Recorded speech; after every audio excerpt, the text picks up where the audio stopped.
सुमित से जब मैं बात जैसे किया ना, फ़ोन किया, मैं बोला कि भाई तुम शादी कर रहे हो नहीं कर रहे हो,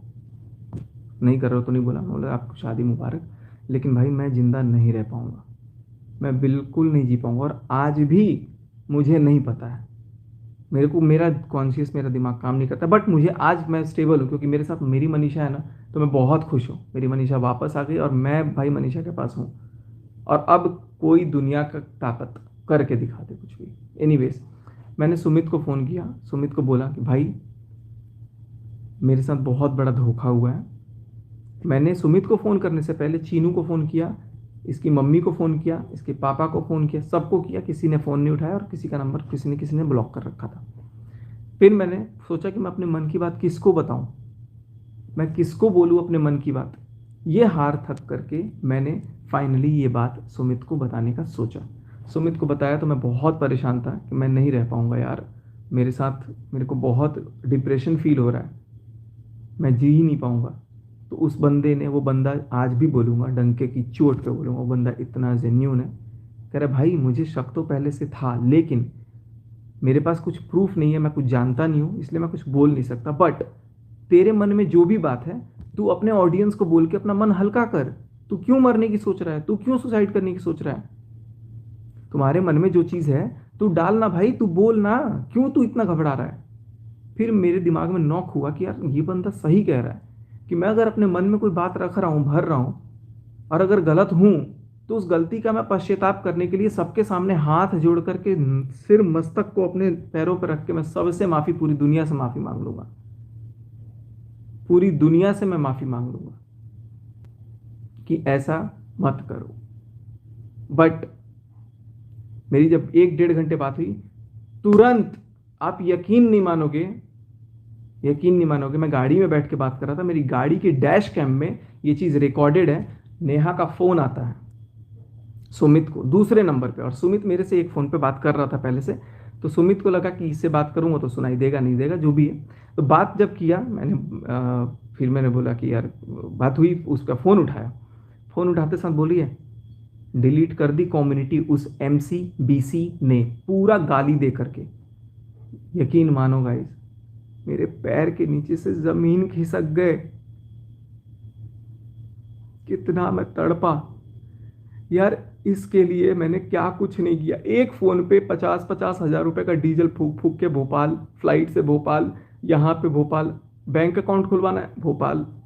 घर शिफ्ट करना है भोपाल, यार हर चीज़ में मैंने अपना पूरा 100% दिया इस रिश्ते के लिए, कि यार इसको कहीं से कोई कमी ना लगे।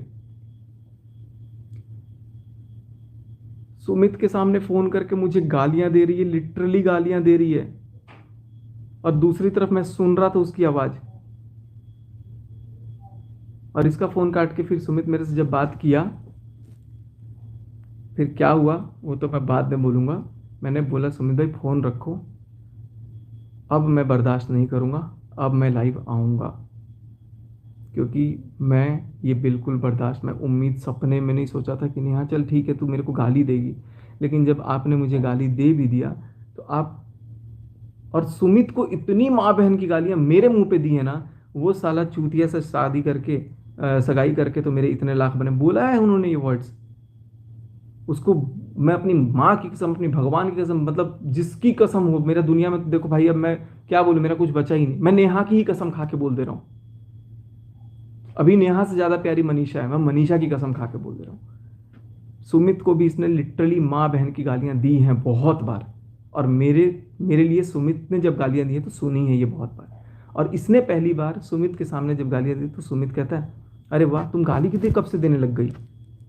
तो ये कह रही है हंस के, अरे मैं गाली देती हूँ, मेरे तरफ इतना टेंशन दिखा करके जा तू निकल MCBC कर रही है, और दूसरी तरफ सुमित से इतने प्यार से मीठे बोल रही है। मैं समझ गया कि सचिन तेरा काट रही है ये औरत,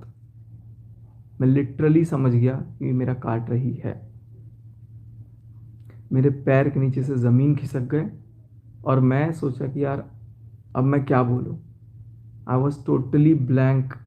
तो फ्रेंड्स, आप सभी ने ये जो है वीडियो देखी, आप लोग समझ ही गए होंगे कि जो नेहा आशीष तिवारी कितनी गिरी हुई घटिया औरत है, जिसने सभी का फ़ायदा उठाया, चाहे वो सचिन हो, चाहे वो मनीषा हो, चाहे वो सुमित हो या फिर सुमित की फैमिली हो या सचिन की फैमिली हो, नीतू हो, चाहे कोई भी क्रिएटर हो, सभी का फ़ायदा उठाया है। और जैसे ही उनका फ़ायदा निकल जाता है वो लात मार के बाहर कर देती है, साइड कर देती है उन लोगों को।